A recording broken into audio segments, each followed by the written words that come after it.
आज मैं एक ऐसे विख्यात संस्थान में आया हूं जो न्यायिक सेवाओं में बहुत ही लंबे अरसे से चयन दे रहे हैं। उनके डायरेक्टर, पीजीए के डायरेक्टर हमारे सामने बैठे हुए हैं। सर, अपने विषय में कुछ बताएं।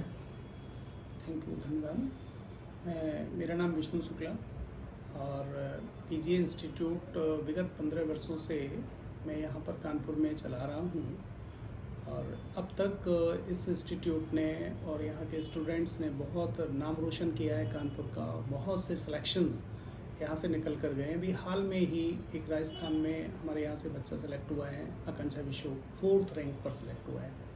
जी सर, मुझे बताइए कि अभी राजस्थान एपीओ की जो वैकेंसी आई है सर एपीओ की, जी उसकी तैयारी के लिए क्या मार्गदर्शन करेंगे? जी, राजस्थान एपीओ के लिए जो वैकेंसी आई है इसके लिए हमारे पास जो बैचेस हैं वो स्टार्ट हो चुके हैं। अच्छा, नए बैचेस हमारे फ्राइडे से स्टार्ट हो रहे हैं, बिल्कुल उसकी हम लोग तैयारी कर चुके हैं जी। इस राजस्थान की परीक्षा के लिए हमने कई तरीके से इसको कवर करने का प्रयास किया। बहुत अच्छी वैकेंसी है और मुझे लगता है एपीओ के बहुत अच्छे सेलेक्ट यहाँ पे एपीओ में बहुत अच्छे सेलेक्ट होंगे। जैसे कि मैं आपको बताना चाहता हूँ कि फर्स्ट ऑफ ऑल मैं यूट्यूब के माध्यम से बच्चों को क्लास दे रहा हूँ। अच्छा, नंबर 1। नंबर 2, मैं राजस्थान में ऑनलाइन और ऑफलाइन क्लासेस भी दे रहा हूँ। नंबर 3, जो हम यहाँ पर एसटी अपनी संचालित कर रहे हैं, तो स्टूडेंट्स पूरे 100 क्वेश्चंस की एसटी विद आंसर से पूरा फिल करेगा, ताकि मैं ये समझता हूँ कि बच्चे को वहाँ जब स्टूडेंट जाएगा एग्ज़ाम देने तो वहाँ पर उससे कोई गलती की कोई संभावना न बचे। जैसे राजस्थान बड़ा टेक्निकल एग्ज़ाम है, इसमें क्या है कि एक प्रश्न के 5 क्वेश्चन पूछे जाते हैं। जनरली एक प्रश्न के ऑप्शंस 4 होते हैं। अच्छा, इसमें 5 हैं? 5 ऑप्शन जी। अच्छा। और विशेष बात यह है कि एक ऑप्शन उसमें ऐसा है जिसमें आपको अगर कोई आंसर आप नहीं करते हो तो वो आंसर आपको फिल करना पड़ेगा। दैट इज अनिवार्यता, आपको मतलब टिक करके ही आना है। अगर मान लो माइनस मार्किंग में है। जी जी। दूसरी चीज़ यहाँ पर है, थोड़ा टेक्निकल एग्जाम है, किस तरीके से एग्जाम दें। माइनस मार्किंग में अगर आप गलत आंसर करेंगे तो 1/3 कटेगा जी। आप एक से ज़्यादा आंसर फिल करेंगे तो भी 1/3 कटेगा जी। और अगर आप जो एक लास्ट ऑप्शन 5 नंबर का ऑप्शन है जी, वो अनुत्तरित प्रश्न का आंसर है। अच्छा जी। अगर आपने किसी भी प्रश्न का आंसर नहीं दिया है तो आपको अनुत्तरित प्रश्न को टिक करना पड़ेगा। अच्छा जी। जनरली दूसरे जो एग्जाम्स होते हैं उसमें ऐसा नहीं होता। अब स्टूडेंट्स अगर उसकी प्रैक्टिस नहीं करेंगे तो उनको दिक्कत होगी। इसलिए हमने इसके लिए कम से कम 10 एसटी यहाँ पर अवेलेबल करवाई हैं।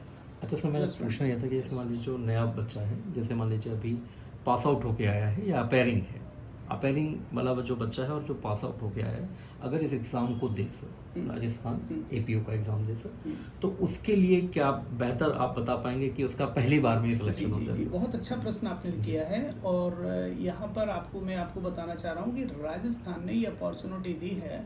यहाँ पर जो एज वगैरह है वो 1 जनवरी 2027 से काउंट हो रही है। सारी क्वालिफिकेशन 1 जनवरी 2027 से काउंट हो रही हैं। अभी जिस बच्चे ने जस्ट LLB का फाइनल ईयर का एग्ज़ाम दिया है, भले ही उसको अभी डिग्री नहीं मिली है परंतु वो अपीयर कर पाएगा। अच्छा जी। दूसरी चीज़ यह है कि जो एज रिलैक्सेशन है वो भी 1 साल का है। 21 ईयर से लेकर 40 ईयर तक के स्टूडेंट्स क्वालिफाई उसमें जा सकते हैं। 40 ईयर तक लास्ट एज है। अच्छा, यहाँ तक 40 साल का एक बच्चा, मतलब 40 साल में एस्पायरेंट जा सकते हैं जी। और अगर वो 41 के भी होंगे तो 1 साल का स्पेशल अलग से मिला हुआ है, तो 41 ईयर्स तक लोग वहाँ पर अप्लाई कर सकते हैं। शेष इसके लिए बच्चे कैसे सेलेक्ट होंगे, तो जो नए बच्चे हैं उनमें बहुत ऊर्जा होती है और नए बच्चे बहुत सेलेक्ट होते हैं। तो जो न्यू कमर्स आएंगे उनके लिए हमने इस तरीके से प्रोग्राम अपना डेवलप किया है कि वो लोग सिलेक्शन बहुत अच्छा लेंगे। सर, अन्य संस्थान, मतलब मैं वैसे तो ये प्रश्न पूछना नहीं चाहिए आपसे सर, मगर मैं चाहूँगा कि अगर आप ये कहना चाहेंगे अन्य संस्थानों की तुलना में आप कैसी रणनीति मतलब बनाएंगे बच्चे के लिए कि वो जल्द से जल्द सेलेक्ट हो पाए? देखिए, सभी संस्थान अपनी रणनीति तो बनाते हैं, लेकिन मतलब पीजीए की रणनीति हमारी पीजीए की रणनीति प्रत्येक एग्जाम में बिल्कुल अलग होती है और यही कारण है कि पीजीए का सिलेक्शन रेट सबसे ज़्यादा रहता है। ओके सर, ठीक है, बहुत बहुत धन्यवाद सर।